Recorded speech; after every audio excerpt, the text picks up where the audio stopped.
प्रेमी बंधुओं, अब हम ऋग्वेद के प्रथम मंडल के 15वें सूक्त के 7वें मंत्र की व्याख्या देखेंगे। इस मंत्र के दृष्टा ऋषि हैं मेधा कांड, छंद गायत्री है और देवता हैं द्रव्योदा अग्निदेव। तो मंत्र इस प्रकार से है। द्रव्योदा द्रविरासो ग्राव हस्तासो अध्वरे यज्ञेषु देवमीडते। तो द्रव्योदा, पहले हम द्रव्योदा अग्नि इसके देव हैं, देवता हैं। तो पहले द्रव्योदा को जान ले क्या है। तो द्रव्योदा अग्नि का एक रूप है। तो द्रव्य कहते हैं धन को। द्रव्य विद्या द्रव्यम तमेव, हम प्रचलित छंद में देखते हैं। तो द्रव्य कहते हैं धन को, और द्रव माने प्रदान करने वाले। तो अग्निदेव का वो रूप जो कि धन प्रदान करता है। तो अग्नि तो सर्वस्व है। अगर थोड़ा आगे बढ़े तो कहते हैं जितनी कुछ उत्पत्ति हो सब अग्नि से। अग्नि सूर्य रूप भी है, अग्नि विद्युत रूप भी है। अग्नि शरीर में यथराज के रूप में, समुद्र में बड़वाद्य के रूप में सर्वत्र अग्नि है। तो ऐसा विद्वानों का कथन है कि जो सोना चांदी वगैरह ये सब हीरा जवाहरात होते हैं वो अग्नि के जो ताप है, तापों का गुण है उसमें, उससे कुछ केमिकल जो परिवर्तन होता है रासायनिक, उससे हीरा जवाहरात सोना चांदी सब बन जाते हैं जो धातु में, मूल धातु में। तो अब इस तरह से हमारे समझे उसको थोड़ा आगे बढ़कर वैज्ञानिक करते हैं। तो द्रव्योदा वही है क्योंकि उन्हीं के ताप के कारण धरती पर जीवन है, चाहे वो सूर्य रूप में हो, चाहे विद्युत रूप में हो, चाहे शरीर में या शादी के रूप में हो। तो और वही ऊर्जा रूप में भी है। तो हमें ऊर्जा भी धन देता है, बिना बल के कुछ नहीं हो सकता है। तो कहने का मतलब ये कि द्रव्योदा जो विशेषण है या अग्नि का रूप है वो सार्थक है। तो द्रव्योदा अग्निदेव से क्या प्रार्थना की जाएगी? द्रवण की, धन की। धन के भी विविध रूप हैं, ये पहले भी बताए जा चुके हैं। सब धन ही है। और वो जो विनिमय में, लेन देन में काम आता है वो भी धन है। जो विद्या धन और चरित्र धन और हाथी धन, घोड़ा धन, तमाम सब धन ही धन है। जो धन कर दे वो धन है। तो इस तरह से सब धन ही है। तो समस्त धनों की कामना द्रव्योदा अग्निदेव से की गई। तो इस भूमिका के साथ हम अर्थ समझेंगे तो सरलता होगी। जब पहले हम विशेषण और विशेष जाने, तो विशेष तो इसमें द्रव्योदा अग्नि है। वे जो है वो द्रव्य देने वाले हैं, धन देने वाले हैं। और वे द्रव्याशा, द्रव्याशा माने जो धन की इच्छा करने वाले हैं। वो कौन है? यज्ञकर्ता। तो द्रव्योदा द्रव्याशा, द्रव्योदा अग्नि जो द्रव्य की, धन की आशा रखते हैं। और जो उपासक कैसे हैं? ग्रावा हस्तासो। ग्रावा कहते हैं सोमरस को कूटने के लिए जो पत्थर प्रयोग होता है तो उसको ग्रावा कहा जाता है। और हस्तासा माने हाथों वाले। तो जो सोमरस को कूट कर निकालने के लिए सही हाथ में पत्थर लिए रहते हैं, पहचान विशेष है, वो भी ग्राव हस्तासा है। और ग्राव माने होता है चट्टान भी, पत्थर भी। जैसा तो कहा गया है ग्रावा रोदित्यपि दरति वज्र से हृदय। ये उत्तर रामचरित में भवभूत ने लिखा है कि राम का वियोग दुख कैसा है कि ग्रावा रोदित, ग्राव माने चट्टान में पत्थर भी रो देता है। तो कहने मतलब ग्राव माने चट्टान में पत्थर भी होता है। तो ग्रावा हस्ताशा ग्राव हस्ताशा का अर्थ ये भी हो सकता है कि जिनका की हाथ चट्टान की तरह अथवा पाषाण की भांति पुष्ट है, तो वो हाथ किनका होगा? जो श्रमशील होंगे। तो यहाँ पर कहा जा रहा है कि जो कर्म यज्ञ कर रहे हैं, जो कर्मशील हैं, वे ग्राव हस्ताशा है, चट्टान की तरह, पाषाण की तरह कर्मनिष्ठ और मजबूत हाथ वाले हैं। तो ऐसे जो उपासक हैं, जो ग्राव हस्ताशा हैं, जो कि द्रव्याशा हैं, धन चाहने वाले हैं और पत्थर की भांति मजबूत हाथ वाले हैं, वो चट्टानी कर्मकर्ता अध्वरे और यज्ञेषु, दो शब्द आए हैं। अध्वरे माने यज्ञ में, अध्वर कहते हैं हिंसा रहित यज्ञ को। ये हमेशा जान लीजिए कि यज्ञ को हमेशा हिंसा रहित बताया गया है। ये बाद में विकसित हुआ, क्यों विकसित हुआ, कभी सब समय पर उसकी चर्चा करेंगे। लेकिन बात देख रहे हैं आप लोग, देखते आए अध्वर शब्द हमेशा प्रयोग होता है। जो अग्नि जला करके यज्ञ किया जाता है, तो उसके लिए अध्वर आया है हिंसा रहित यज्ञ में, जिसमें जो पशुवधारी नहीं होता है। तो ऐसे अध्वर में, ऐसे यज्ञ में, और फिर एक शब्द और आया यज्ञेश भी आया, अध्वरे यज्ञेश। तो यज्ञ अध्वर भी आया, वो एक वचन है, तो यज्ञेश बहुवचन है। तो हमारे जो ये पावक जला करके वेदिका में आहुति प्रदान रूपी यज्ञ है, जिसको कि अध्वर कहा गया है, एक वचन में अध्वरे यज्ञ में, और यज्ञेश फिर दोबारा यज्ञेश कहा गया है।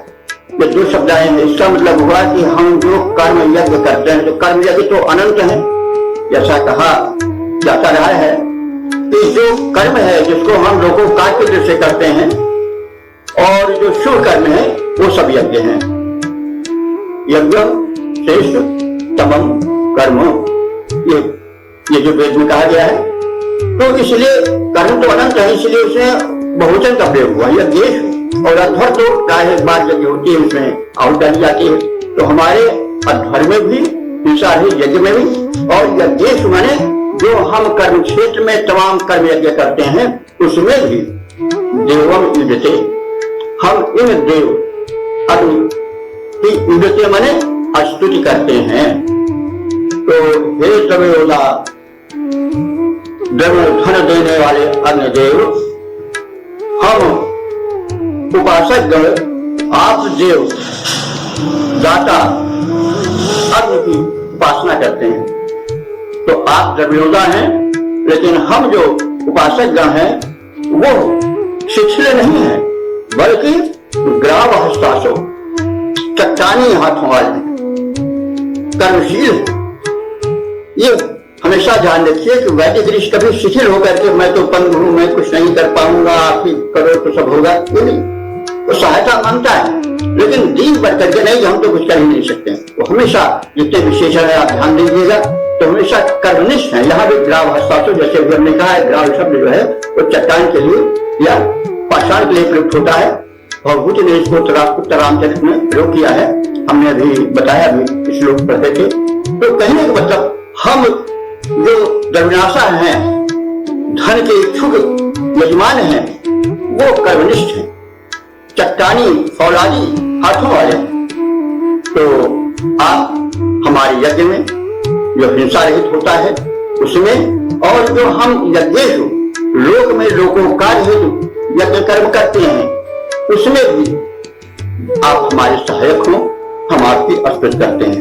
इस प्रकार से अगर हम इसको सामान्य रूप में देखें तो एक बार इस तरह देख सकते हैं कि धन वैभव की प्राप्ति की इच्छा वाले हम उपासक, आप परमेश्वर धनदाता अग्निदेव की उपासना करते हैं, और धन वैभव प्राप्ति हेतु हम कर्मशील हैं, चट्टानी हाथों को भी धारण करते हैं, और हम आपको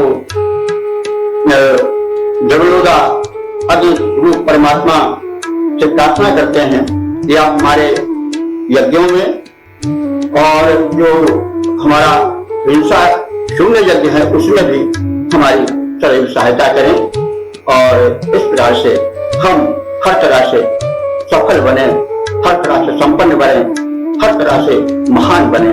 ये है भाव कहा जा सकता है इस मंत्र का। कर्मशीलता और परमात्मा से धन की कामना और विविध कर्मों में डटे रहने, कमर कसने की इच्छा और अपनी भावना की अभिव्यक्ति इसमें देखी जा सकती है। इसका छंदोबद्ध रूप इस प्रकार से है कि चाहते जो ऐश्वर्य प्रसार विपुल धन वैभव का विस्तार, चाहते जो ऐश्वर्य प्रसार विपुल धन वैभव का विस्तार, करें वे विभो प्रदायक अग्नि प्रार्थना उनसे बारंबार, करें वे विभो प्रदायक अग्नि ईश की प्रार्थना को बारंबार, करे हिंसा विहीन सब यज्ञ, करे हिंसा विहीन सब यज्ञ, करे शुभ कर्म यज्ञ, जो मान देव की पूजा, देव की पूजा यही प्रधान, इसी के भूखे हैं भगवान, इसी के भूखे हैं भगवान, चाहते जो ऐश्वर्य प्रसार विपुल धन वैभव का विस्तार, करे वे ऐसा यज्ञ महान, करे वे ऐसा यज्ञ महान। श्रोता बंधुओं, अब हम ऋग्वेद के प्रथम मंडल के 15वें सूक्त के 8वें मंत्र की व्याख्या की प्रस्तुति करेंगे। तो इस मंत्र के दृष्टा ऋषि हैं मेधातिथि कांडो, छंद गायत्री है और देवता द्रव्योदा अग्नि है। शीर्षक इसका होगा कि द्रव्यदाता अग्निदेव हमें धन परोपकार के लिए, दान के लिए देते हैं, तो दान के लिए धन प्रदान हो, ये शीर्षक।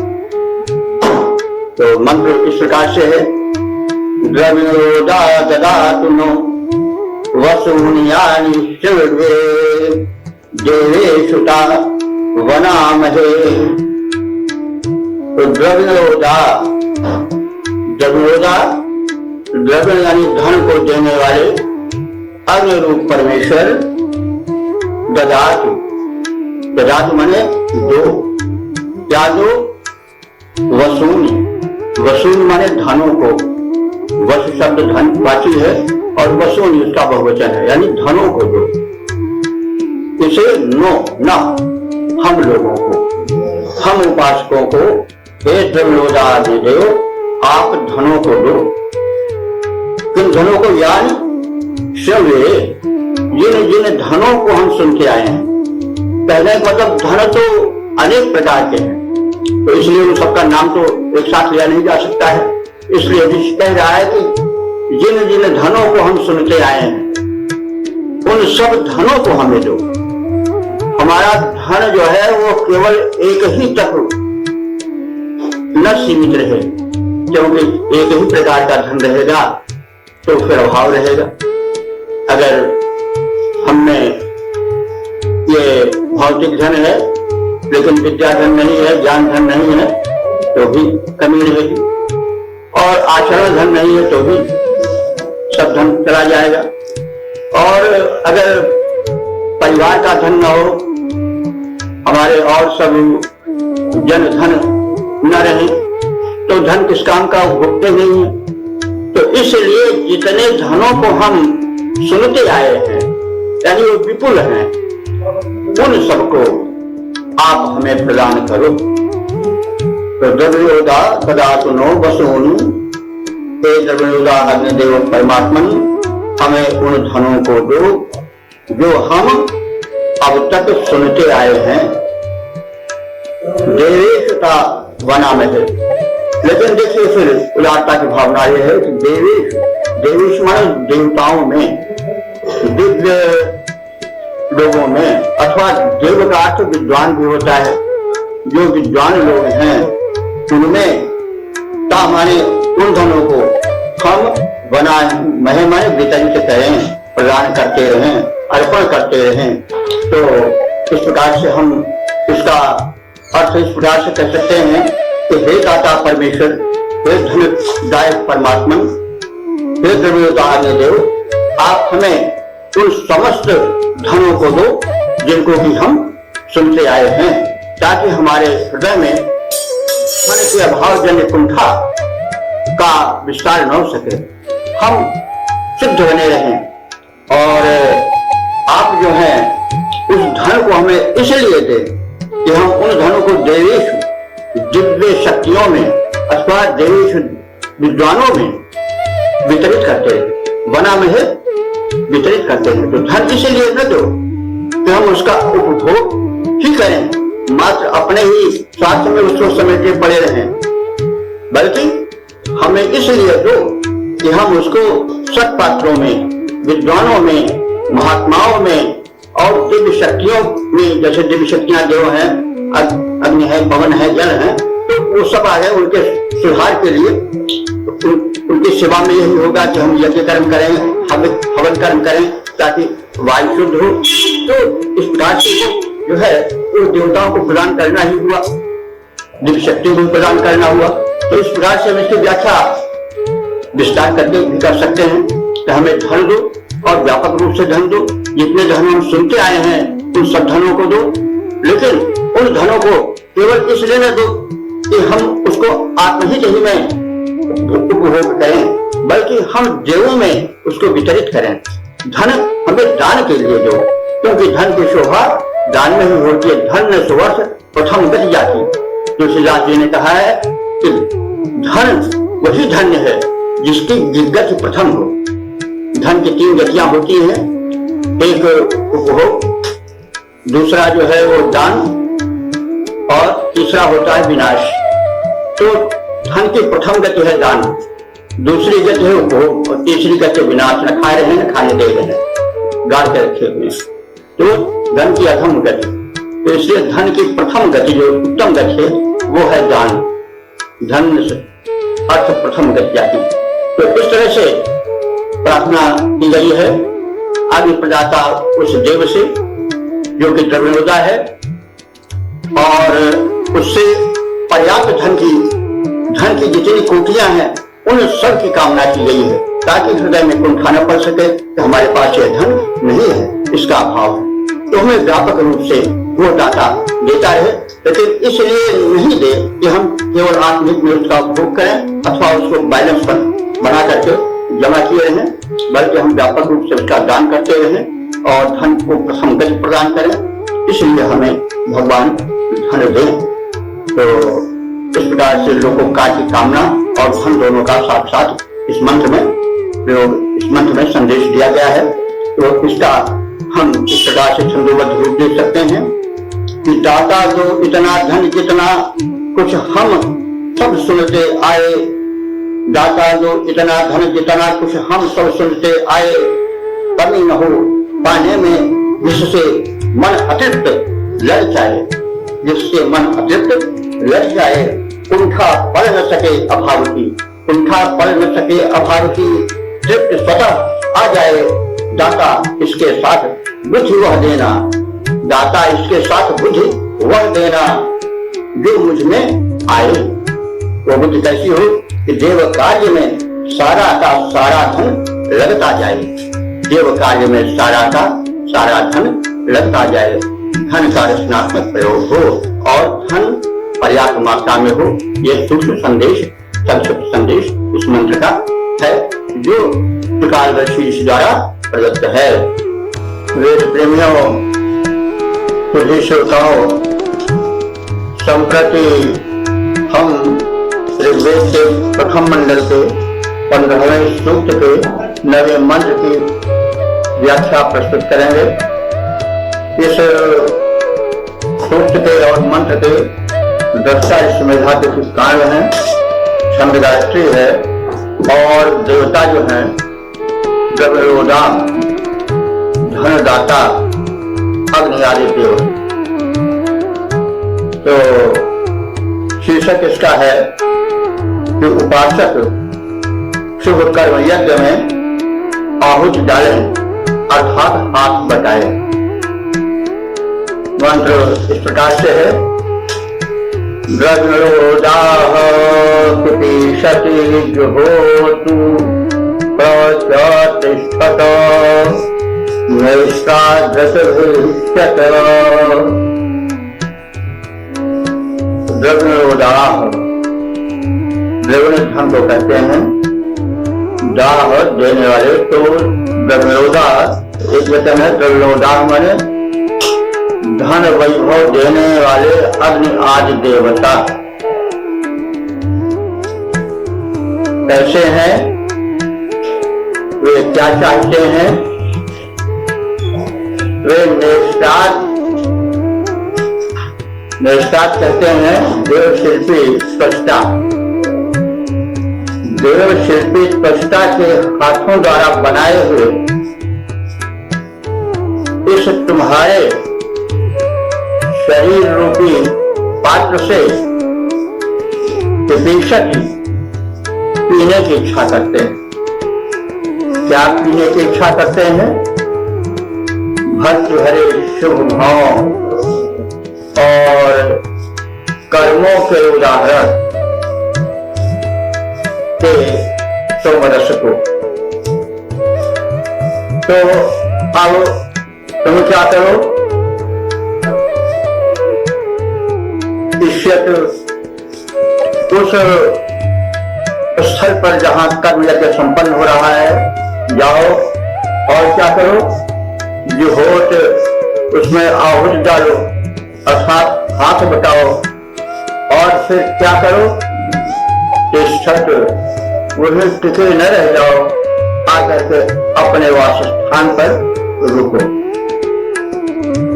इसमें एक भाव है कि अगर हम जाएं कहीं शुभ कर्म हो रहा है उसमें हाथ बटाओ फिर वहीं टिक जाए तो ये होगा कि जो शुभ कर्म कर रहा है उसे भी हमारा खर्चा वहन करना पड़ेगा।